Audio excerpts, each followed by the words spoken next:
अस्सलामुअलैकुम, welcome to the show. मैं हूं आपका मेज़बान वजाहत काज़मी और आप देख रहे हैं स्पोर्ट्स स्टार। बात होगी आज पाकिस्तान क्रिकेट के हवाले से। बहुत ही इवेंटफुल डे रहा है अब तक। पाकिस्तान और न्यूजीलैंड के दरमियान जो है 18 साल के बाद पाकिस्तान की सरजमीन पर क्रिकेट सीरीज़ खेली जाएगी। दोनों टीमें जो हैं वो आज रावलपिंडी क्रिकेट स्टेडियम के अंदर प्रैक्टिस कर रही हैं और दोनों टीमें जो हैं वो पुरअतमाद हैं कि वो इस सीरीज़ में अच्छी कारकर्दगी दिखाएंगी, क्योंकि इसके बाद जो है वो बिल्कुल T20 वर्ल्ड कप का आगाज़ होने जा रहा है।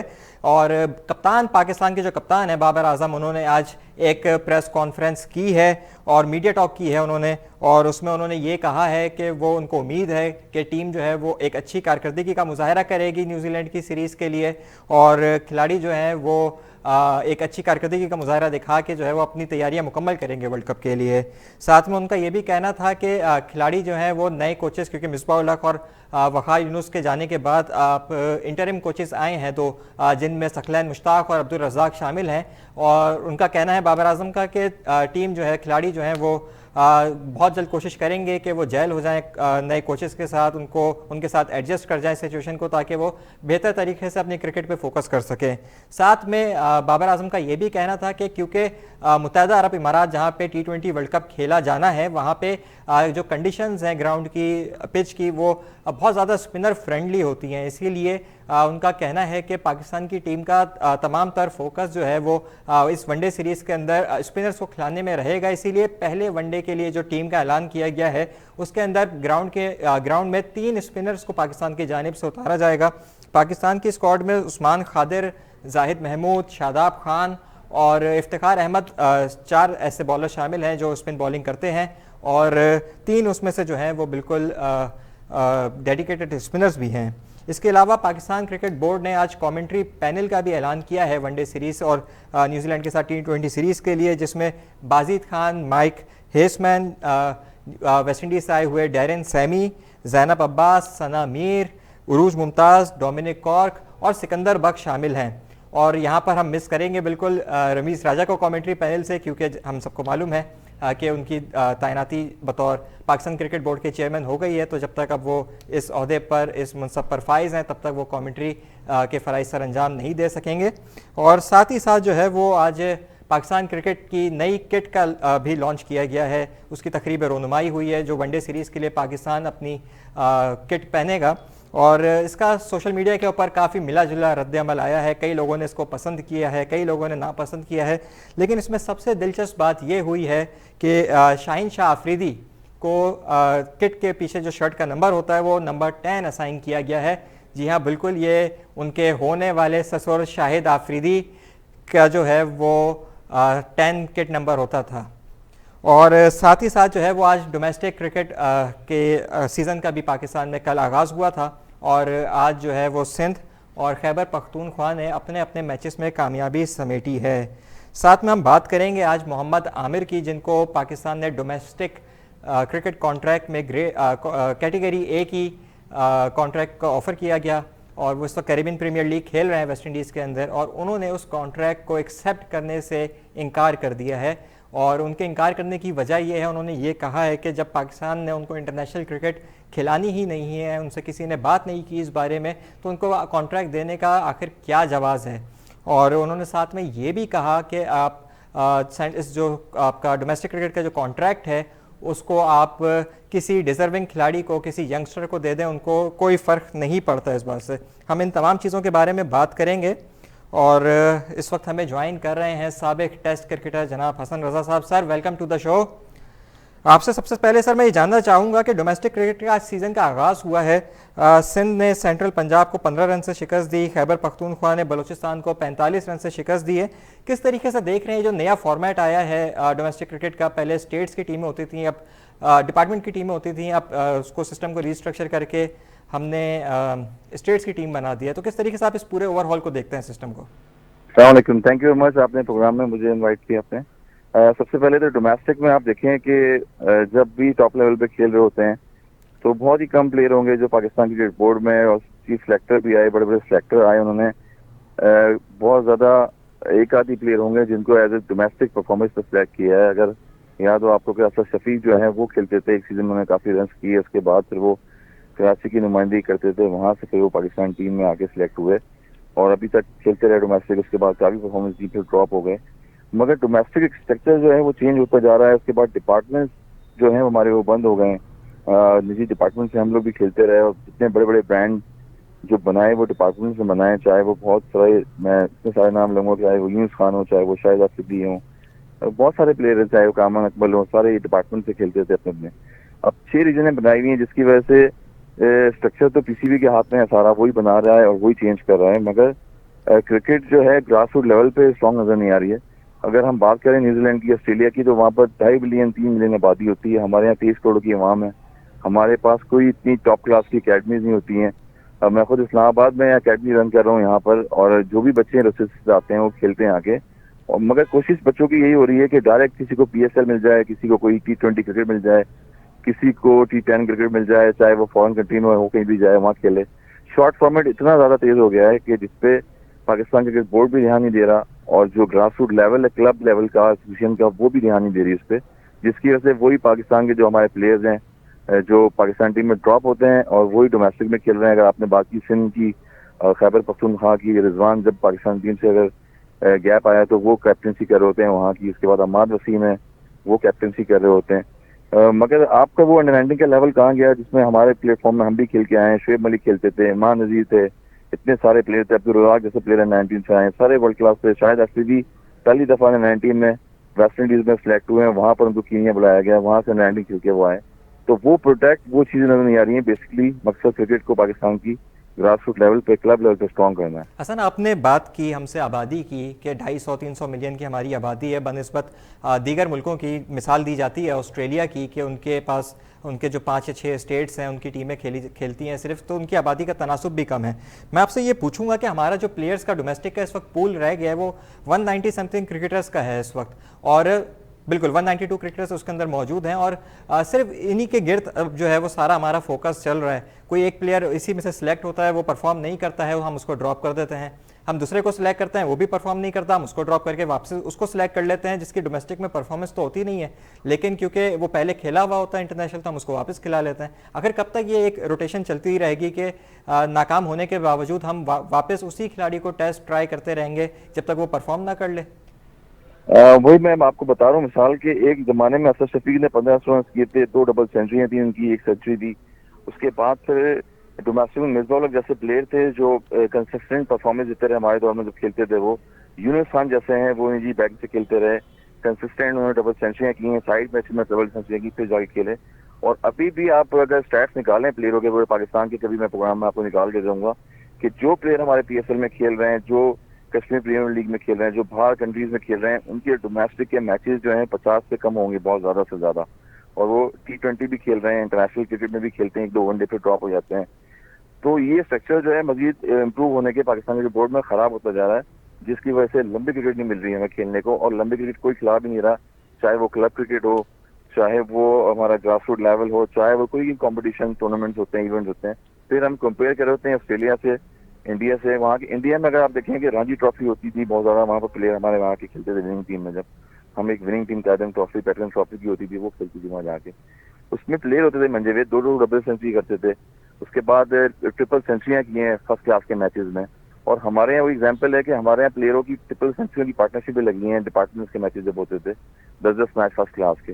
तो शॉर्ट फॉर्मेट बनाया हुआ है, और पीसीबी में चेंजेस हो रही हैं बहुत सारी, मगर क्रिकेट में वो इम्प्रूवमेंट जो पिछले मुझे 10 सालों में नजर नहीं आ रही, जो दीगर कंट्रीज में आ रही है। अगर मैं बात करूँ बांग्लादेश की, कि एक जमाने में बांग्लादेश लीग खेलने जाते थे, वहां पर उनको इतनी क्रिकेट की अवेयरनेस नहीं थी, मगर जैसे जैसे वो क्रिकेट खेलते गए, 50 ओवर की क्रिकेट आज तक वहाँ हो रही होती है क्लब लेवल पे। श्रीलंका में 50 ओवर के मैचेस आज तक हो रहे होते हैं क्लब लेवल पे।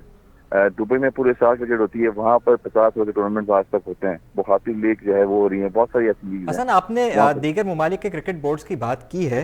अगर हम मवाजना करें कि हमारे खिलाड़ियों को जो सैलरीज दी जाती हैं और जो इंसेंटिव दिए जाते हैं, चाहे वो परफॉर्मेंस बेस्ड हो या आपके मंथली रिटेनर हो, और दीगर क्रिकेट बोर्ड से जो हमारे रीजन के अंदर हैं, खास तौर पर एज अ कंपैरिजन आप उनको कैसा देखते हैं? क्योंकि रमीज़ राजा साहब अभी बतौर चेयरमैन आकर उन्होंने खिलाड़ियों की तनख्वाहों का इजाफे का ऐलान किया है, तो उसके बाद आप किस तरीके से देखते हैं कि हमारे जो खिलाड़ी हैं उनका इंटरेस्ट बढ़ेगा इस इंसेंटिव के बाद, या अभी भी हमारा जो पे स्केल है वो उनसे कमी है दीगर क्रिकेट बोर्ड से? दीगर क्रिकेट बोर्ड से कम है अभी भी, अगर आप मुताजा करें। क्योंकि वहाँ पर स्पॉन्सरशिप बड़े हाई लेवल की स्पॉन्सरशिप होती है, ब्रांडिंग जो बहुत बड़ी है पूरी दुनिया में वो ज़्यादा होती है, और वो क्रिकेट के गेम में जाके इन्वॉल्व होते हैं। चाहे वुमेन्स टीम की आप ले लें, वुमेन्स टीम भी बहुत ज़्यादा खेली जा रही है पूरी दुनिया में, वर्ल्ड कप होते हैं उसमें भी इन्वेस्टमेंट कर रहे होते हैं लोग। मगर इम्प्रूवमेंट जो है पाकिस्तान क्रिकेट में, ये चीज़ मजीद और इम्प्रूव होनी चाहिए। मगर बात मैं वही करूँगा कि पुराने प्लेयर दोबारा खेल रहे होते हैं, अगर इंसेंटिव जब बढ़ते हैं तो वो जो मुआवजा है पीसीबी की तरफ से वो जैसे कॉन्ट्रैक्ट में सीनियर प्लेयरों को मिल रहा होता है।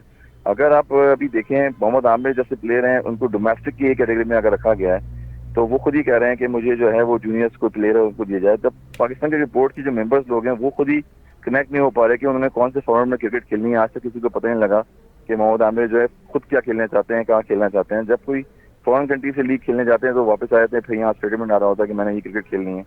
तो प्लेयर एसोसिएशन तो ऐसी नहीं है, मगर एक मैनेजमेंट भी होती है, वो भी कोई कॉन्ट्रैक्ट नहीं रहती प्लेयरों से। और प्लेयर का जो कॉन्ट्रैक्ट होता है वो 6 महीने का होता है पीसीबी से।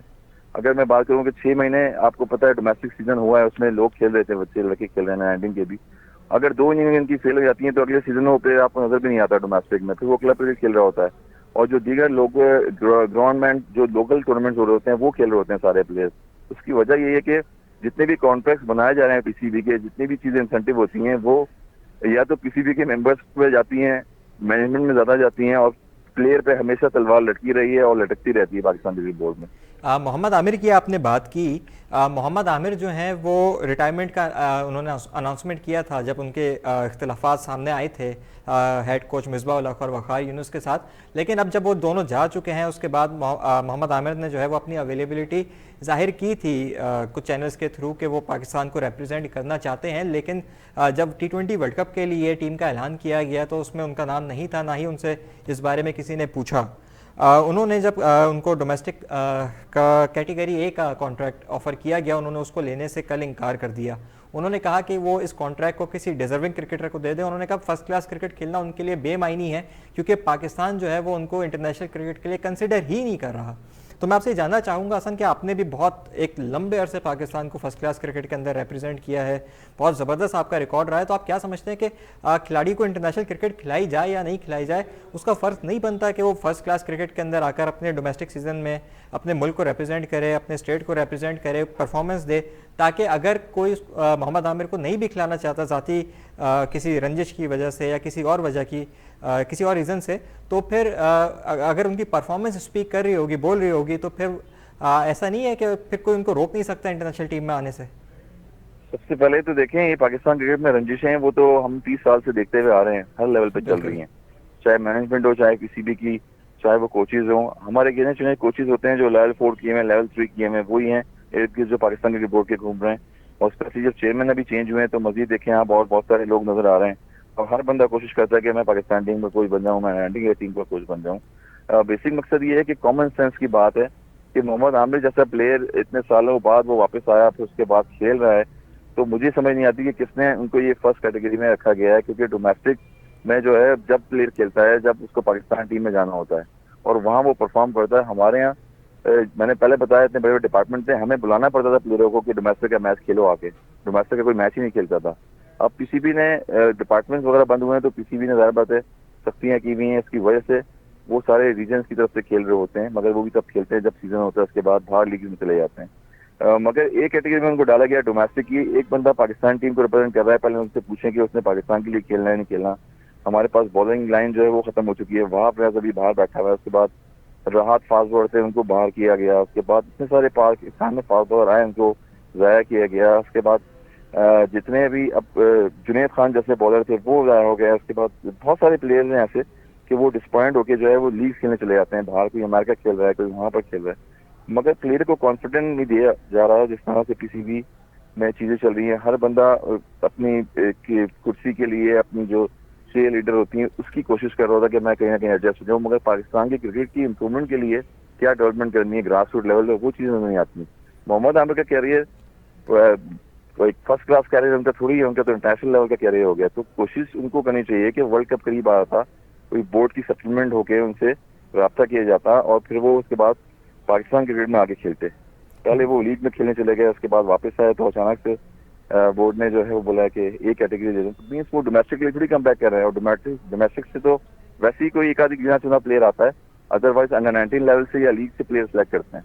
बिल्कुल 29 साल मोहम्मद आमिर की उम्र है और अभी उनके पास पूरा करियर आगे पड़ा है और इस तरीके से उनको बेहतर होगा कि पीसीबी और मोहम्मद आमिर जो हैं वो अपने मामलात को दुरुस्त करें ताकि इसका कोई एक हल निकल सके।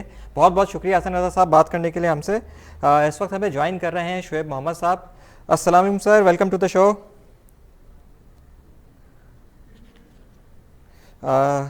रब्ता मेरे ख्याल से उनसे अभी तक नहीं हो सका है।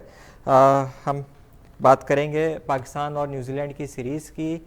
दोनों टीमें आज न्यूजीलैंड की टीम ने अब तक पाकिस्तान में आने के बाद प्रैक्टिस सेशन का आगाज़ नहीं किया था, तो आज उनका पहला प्रैक्टिस सेशन भी इस वक्त रावलपिंडी क्रिकेट स्टेडियम के अंदर जारी है और दोनों टीमें जो हैं वो अपनी अपनी प्रिपरेशंस को कंप्लीट कर रही हैं कि अपने T20 वर्ल्ड कप के कैंपेन को लेकर आगे बढ़ाया जाए।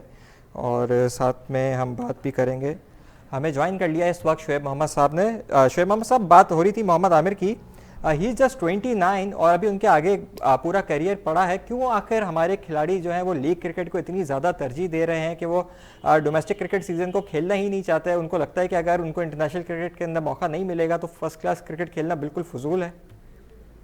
देखिए, ये मेरा अंदाजा है कि ये बोर्ड की, पिछले बोर्डों की ये गलती है कि जब एक स्टार जो बनने वाला होता है उसके ऊपर बेतहाशा पैसा खर्च होता है, अंडर 19 से लेके ये टीम और उनके टूर्स, और उसको डेवलप किया जाता है। और जब वो स्टार या एक क्वालिटी प्रोडक्ट बन जाता है तो फिर उसके बाद इस तरह जाहिर सी बात है, जहाँ प्लेयर को ज्यादा इंसेंटिव मिल रहे हैं, पैसे ज्यादा मिल रहे हैं कम ओवर्स के अंदर और वो तमाम चीजें, तो वो उधर अपने आप को ज्यादा बेनिफिशियल समझता है और जाहिर सी बात है कि वो वहां के लिए इसी वजह से वो हाँ कर देता है और पाकिस्तान बोर्ड को रिफ्यूज।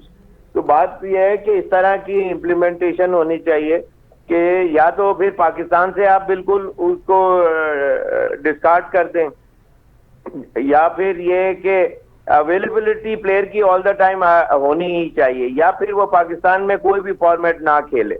तो इसलिए कि इंसान प्लेयर के ऊपर होता है बेसिकली, लेकिन ये कि उसकी रिस्ट्रिक्शंस जो भी मैक्सिमम हो सकती हैं वो उस वक्त उसको अप्लाई, और इस तरह के कुछ पॉलिसी बनाई जाए कि वो फिर उसको डैमेजेस देने पड़ें कि अगर ऐसा करता है इतने सालों के अंदर, अगर जैसे प्लेयर बन रहा है और उस वक्त वो पाकिस्तान के लिए थोड़े से मैचेस खेलता है तो उस टाइम के ऊपर उसको इस तरह कर दिया जाए कि अगर वो कहीं और जाता है तो उसको डैमेजेस भी कोर्ट में देने पड़े, तो फिर इस किस्म की चीजें शायद ना हो। लेकिन ये लॉन्ग टर्म चीज है जो मैं बता रहा हूँ आपको, ये चीजें होंगी तो फिर शायद जो कल इस तरह का वाकया फिर वापस नहीं होगा बोर्ड के सामने।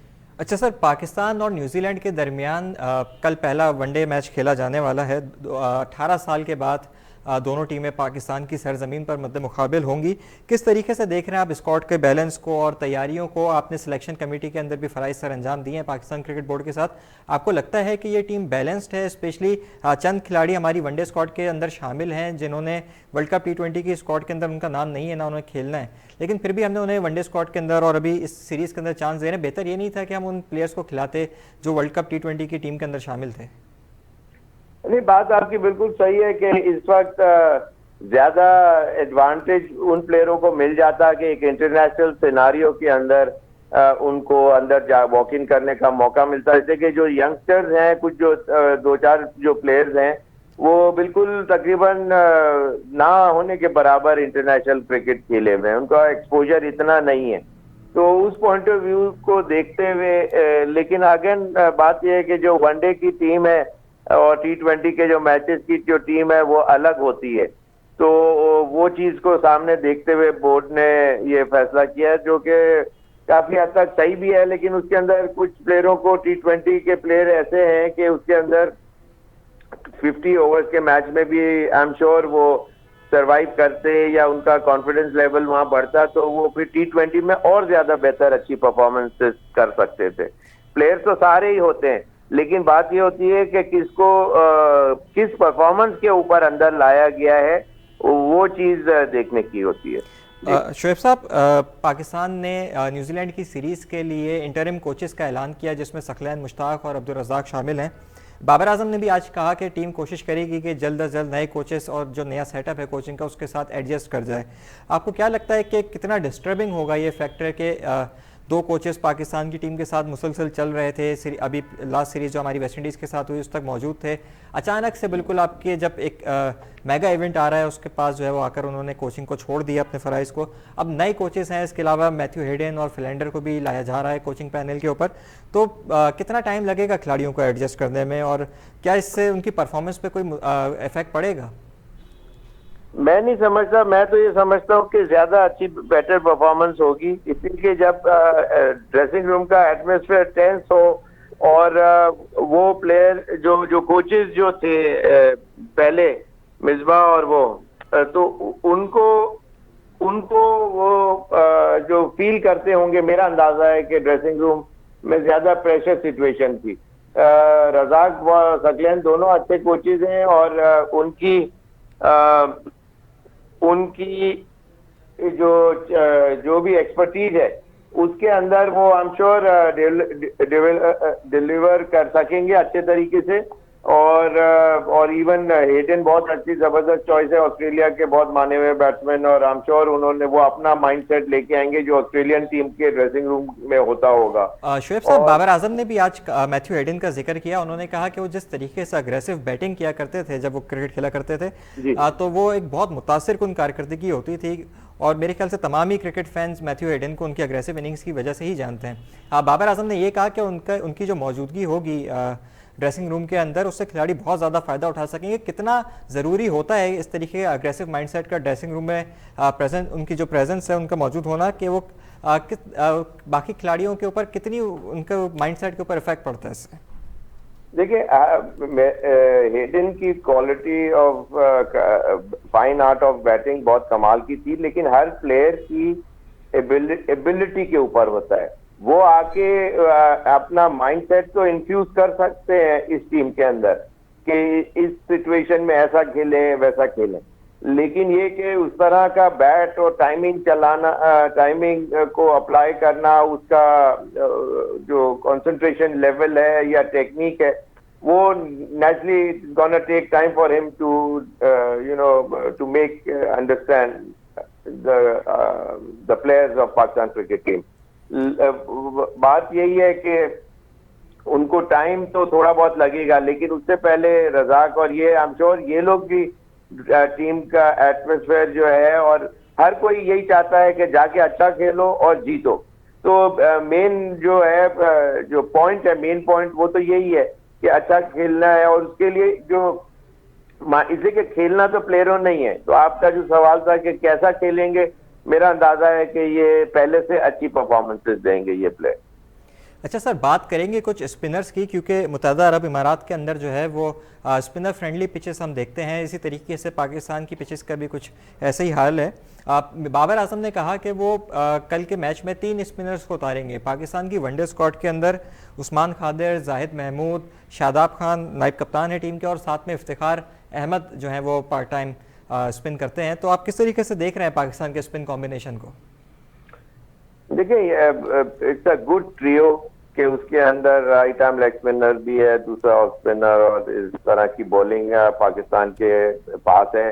हो सकता है कि इस वक्त एक प्लेयर ऐसा खिलाया जा रहा हो कि उसको T20 के लिए भी आगे चल के फायदा जो एमिरेट्स की जो विकटें हैं उसमें देख रहे हो कि ये लोग इस तरह अगर हम खिलाएंगे तो क्या स्ट्रेटजी प्लॉय क्या होंगी। लेकिन एक चीज गौर करने की जरूर ये है कि यूएई के अंदर वहाँ डॉक्टर विकेट्स आप पाकिस्तान के ग्राउंड्समैन के हाथ में वो ग्राउंड्स नहीं होंगे, वो इंटरनेशनल लोगों के हाथ में होंगे, और वहाँ वो विकेटों को मैक्सिमम अच्छे से अच्छी क्वालिटी की बनाना चाहेंगे जिसमें रन ज्यादा हो, रादर देन फेवरिंग पाकिस्तान और मे बी इंडिया और सम अदर स्पिनिंग कंट्रीज। बिल्कुल कॉम्पिटिटिव पिचेस बनाई जाएंगी मुत्तहदा अरब इमारात के अंदर, ऐसा कहना है शोएब मोहम्मद साहब का। बहुत बहुत शुक्रिया सर हमसे बात करने का। ब्रेक के बाद हम बात करेंगे कुछ मजीद पाकिस्तान और न्यूजीलैंड की क्रिकेट सीरीज के हवाले से। See you after the break.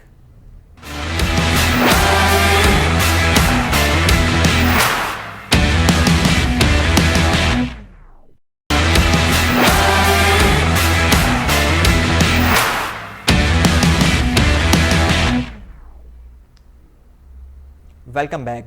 बात होगी अब मजीद कुछ पाकिस्तान और न्यूजीलैंड के दरमियान होने वाली कल से वनडे सीरीज़ की, और साथ ही हम बात करेंगे बाबर आजम की मीडिया टॉक की, जिसमें उन्होंने कुछ क्रूशल बातें की हैं आज हमें।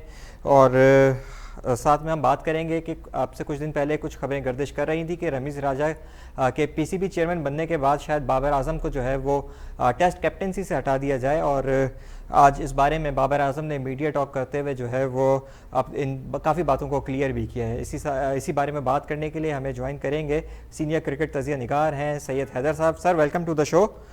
आगाज़ करूंगा सर मैं इस बात से कि बाबर आजम ने जो आज मीडिया टॉक की है, उन्होंने उसके अंदर वो काफ़ी कॉन्फिडेंट दिखाई दी। उन्होंने कहा कि रमीज़ राजा साहब ने जो है वो उन्हें कॉन्फिडेंस दिया है और उन्हें उनके किसी बात से ऐसा नहीं लगा कि उन्हें कैप्टनसी से हटाए जाने का इम्कान है। क्या आपको लगता है कि एक आपके मेगा इवेंट बिल्कुल सामने करीब है और ऐसे में रमीज़ राजा कोई ऐसा इकदाम उठाएंगे कि जिससे बाबर आजम को कप्तानी से हटा दिया जाए और टीम के अंदर जो है वो किसी एक टेंस माहौल को पैदा किया जाए? नहीं, शुक्रिया वजाद। सबसे पहले तो शो पे इनवाइट कर था कि इस मेगा इवेंट से पहले बाबर आजम को कप्तानी से हटाने के लिए सोचा भी जाए, और रमीज राजा भी कोई ऐसी गलती नहीं करेंगे कि उनको हटाएं, क्योंकि बाबर आजम पिछले 2 साल से कैप्टनशिप कर रहे हैं T20 टीम की और बहुत अच्छी कर रहे हैं। कहीं पे वैसा कोई लूप होल नजर नहीं आता है, कोई झोल नजर नहीं आता है और जीते भी हैं। तो उनको हटाने की कोई वजह नजर नहीं आती, किस लिए उनको हटाया जाए। कोई ऐसा कोई उन्होंने ब्लंडर भी नहीं किया है। अच्छा, अगर आप ये समझते हैं कि उनकी कप्तानी की वजह से उनकी बैटिंग पे कोई असर पड़ रहा हो, तो ऐसा भी नहीं है। वो स्कोर भी कर रहे हैं, बल्कि इस वक्त टीम के सबसे ज्यादा जो टीम का के लिए स्कोर करते हैं, टीम की बैटिंग चला रहे हैं। तो और फिर बाबर आजम को हटा के आप किसको बनाएंगे? अगर आप रिजवान को बनाएंगे तो रिजवान पे फिर वही प्रेशर जो बाबर पे, वही प्रेशर शिफ्ट हो जाएगा रिजवान के ऊपर, और रिजवान पे ऑलरेडी विकेट कीपिंग का प्रेशर भी है। तो विकेट कीपिंग, बैटिंग, उसके बाद कप्तानी, ये प्रेशर लेके आप रिजवान की जो परफॉर्मेंस है उसको भी आप मुतासर करेंगे। उसके अलावा तो टीम में कोई ऐसा खिलाड़ी नहीं है जिसको आप इन कप्तान खबरों का बना सकें। आगाज इस बात से हुआ था कि जब मोहम्मद वसीम ने टीम का ऐलान किया था वर्ल्ड कप के लिए और न्यूजीलैंड की सीरीज़ के लिए, तो खबरें ये आई थी कि बाबर आजम को कुछ तहफ़्फ़ुज़ात थे चंद एक नाम पर, और वो चाहते थे कि उनसे तब्दील करके कुछ और खिलाड़ियों को टीम में लाया जाए। और इस बारे में शायद खबरें ये भी आई थी कि उन्होंने रमीज़ राजा से रब्ता किया था, जिस पर रमीज़ राजा ने उन्हें कहा था कि आप जो है वो अपनी क्रिकेट के ऊपर फोकस करें, अपने ग्राउंड की एक्टिविटीज़ पर फोकस करें, और टीम सिलेक्शन उनका काम नहीं है। देखिए, जो रिजर्वेशंस थी बाबर आजम की कुछ खिलाड़ियों पे, आजम खान की शमूलियत पे उनको एतराज़ था कि आजम खान की जगह नहीं बनती है, और शोएब मकसूद के लिए भी वो एग्री नहीं थे। तो लेकिन मैं समझता हूँ ये एक मैसेज दिया गया था बाबर आजम को कि अगर आप सिलेक्शन में मुदाखलत करेंगे, आप अपनी मनमानी करना चाहेंगे, तो हम आपको कप्तानी से भी फारिग कर सकते हैं। ये एक मैसेज था जिसको बाबर ने बहुत जल्दी समझ लिया। और आप देखें आज जो उन्होंने मीडिया से बात की है, जो उन्होंने अपना स्टेटमेंट दिया है, वो बिल्कुल डिफरेंट है। उनकी वो ज्यादा उनकी प्रेस कॉन्फ्रेंस जो थी, उनका जो मीडिया स्टेटमेंट था, वो टोटली प्रेस कर रहा था बोर्ड की सारी सिलेक्शन को, बोर्ड की सारी एक्टिविटीज को, चेयरमैन को, और चेयरमैन के जो स्टेप्स हैं उनको प्रेस कर रहे हैं। तो इसका मतलब कि बाबर ने समझ लिया है कि अगर मुझे कप्तान बाकी रहना है तो मुझे इनके बनाए हुए सिलेबस पे चलना पड़ेगा। इस सिलेबस से अगर मैं आउट हूँगा तो मुझे ये आउट कर देंगे।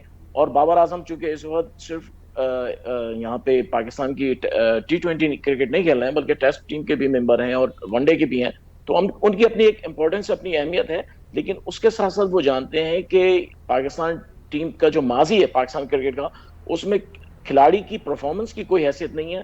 खिलाड़ी कितना बोर्ड के साथ बन के चलता है उसकी बड़ी अहमियत है। ये वजह हो सकती है, शायद बाबर को ये मैसेज दिया गया था कि आप अपने जो है अपनी हदों में रहें, और शायद वो समझ गए हैं, और अब लगता है कि कुछ ऐसा कोई तब्दीली होने वाली नहीं है। अच्छा, रावलपिंडी क्रिकेट स्टेडियम की कंडीशंस को हम जानते हैं, स्पिनर फ्रेंडली कंडीशंस हैं, पाकिस्तान की पिच है। किस तरीके से देखते हैं आप कल के होने वाले मैच को? पाकिस्तान किस स्ट्रेटजी के साथ उतरेगा? पाकिस्तान चेस करने को प्रीफर करेगा या एक अच्छा टारगेट सेट करने की कोशिश करेगा?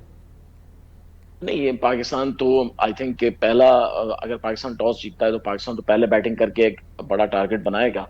और न्यूजीलैंड की जो बॉलिंग है बहुत कमजोर है, तो पाकिस्तान की बैटिंग बहुत अच्छी है। तो मैं समझता हूँ 300 से ऊपर पाकिस्तान आसानी से स्कोर करेगा। पाकिस्तान की बैटिंग स्ट्रांग भी है, तो पाकिस्तान को करना भी चाहिए। और रावलपिंडी की, वैसे मैं आपको बताऊं, रिवायती तौर पर रावलपिंडी की जो पिच है वो ज्यादातर फास्ट बॉलिंग के लिए मौजूद रही है। लेकिन कल मुझे यकीन है कि वो स्पिन फ्रेंडली विकेट बनाएंगे, क्योंकि ये एक अच्छा मौका है पाकिस्तान के लिए कि वो अपनी रैंकिंग, आईसीसी की जो रैंकिंग है उसको बेहतर कर सकें। न्यूजीलैंड इस वक्त उनसे ऊपर है। न्यूजीलैंड को अगर वो कल ये सीरीज हरा देते हैं तो पाकिस्तान को बोनस पॉइंट्स मिलेंगे और उससे पाकिस्तान की रैंकिंग बेहतर हो जाएगी। तो ये एक अच्छा मौका है। तो और स्पिनर्स के खिलाफ न्यूजीलैंड के बैट्समैन पहले ही हमेशा प्रॉब्लम्स में रहते हैं, उनके लिए आसान नहीं है खेलना। तो 3 स्पिनर्स के साथ अगर आप उतरते हैं तो इसका मतलब है कि आप अपनी आधी बॉलिंग जो है वो स्पिनर्स के हवाले कर रहे हैं। यानी 30 ओवर्स आपने स्पिनर्स के साथ जाना है। 30 ओवर्स न्यूजीलैंड के बैट्समैनों को स्पिनर्स को खेलना बड़ा मुश्किल होगा।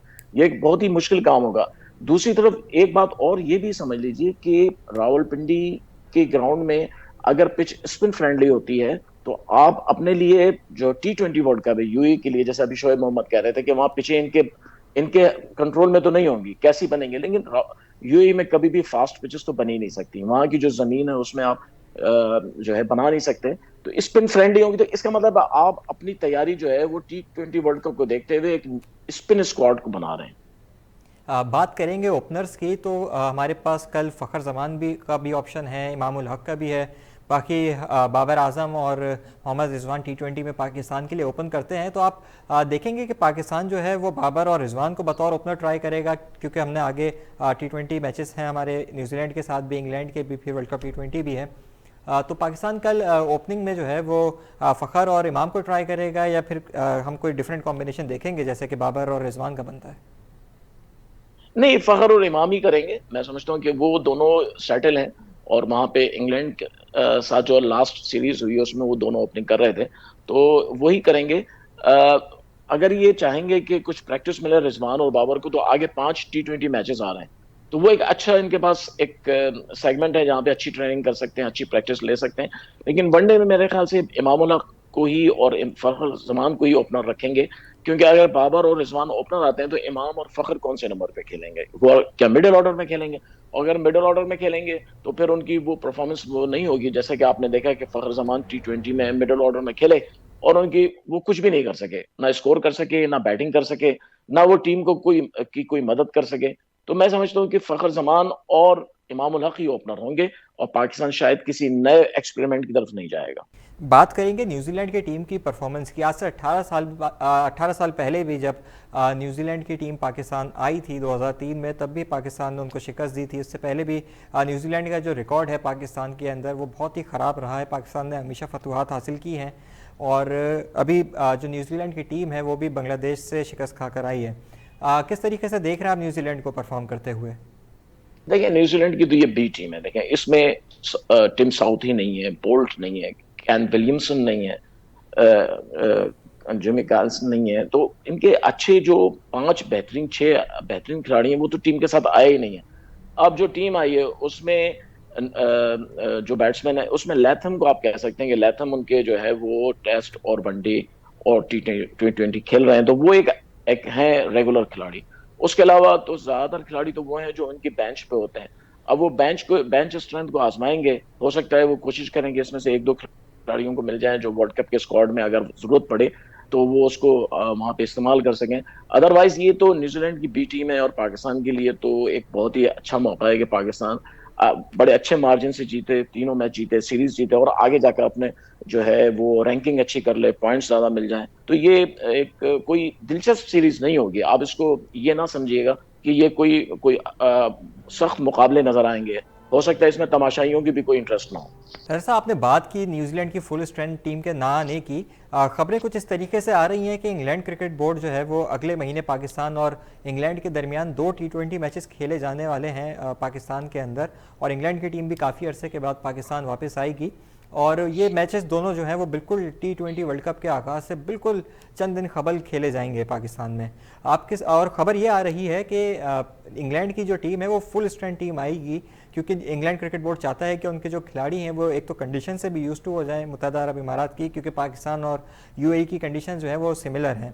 और साथ ही उन्होंने आईपीएल में के जो प्ले ऑफ्स हैं उसमें भी अपने खिलाड़ियों को जाने से रोके जाने की जो है वो उनकी शायद प्लानिंग है कि वो नहीं इजाज़त देंगे। किस तरीके से देख रहे हैं आप इस सारी चीज़ को? जी बिल्कुल, ये देखें, ये एक अच्छा उन्होंने स्टेप लिया है कि उन्होंने अपने प्लेयर्स को बड़े इवेंट के लिए जो है सिक्योर किया है ताकि कोई अनफिट ना हो जाए, कोई फिटनेस पे कोई कंप्रोमाइज ना करना पड़ जाए। ये उनका अच्छा कदम है और पाकिस्तान के साथ जो 2 मैच हैं तो यकीनी तौर पर वो अपनी फुल स्ट्रेंथ के साथ आएंगे, ताकि अच्छी ट्रेनिंग मिल जाए, अच्छी प्रैक्टिस मिल जाए। तो पाकिस्तान और इंग्लैंड दोनों के लिए अच्छा मौका हो कि वो एक अच्छी क्रिकेट खेल सकें और अच्छा एक्सपीरियंस ले सकें और आगे के लिए अपने आप को तैयार कर सकें। पाकिस्तान को भी पता चल जाएगा कि हमारे बैट्समैन, हमारे बॉलर्स कहाँ पे हैं, क्योंकि इंग्लैंड की टीम जो है वो एक बहुत अच्छी टीम है, स्ट्रॉन्ग टीम है, और उनके मॉर्गन कैप्टन है, उनके साथ अच्छे उनके पास बॉलर्स भी हैं, बैट्समैन भी हैं। तो वो जो 2 मैच होंगे वो पाकिस्तान के लिए बहुत ही अहम होंगे, वो पाकिस्तान की तैयारियों के लिए भी और पाकिस्तान टीम के बैट्समैन और बॉलर्स को आजमाने के लिए भी। सर, बात करेंगे मोहम्मद आमिर की। आखिर पाकिस्तान में ही ऐसा क्यों होता है कि खिलाड़ी अपने आप को बिगर देन द गेम समझने लगता है? हमने मोहम्मद आमिर के साथ जो 2010 में वाकया पेश आया स्पॉट फिक्सिंग का, उसके बाद पाकिस्तान ने उनको एक बार फिर चांस दिया, दीगर खिलाड़ियों को वो चांस भी नहीं मिला।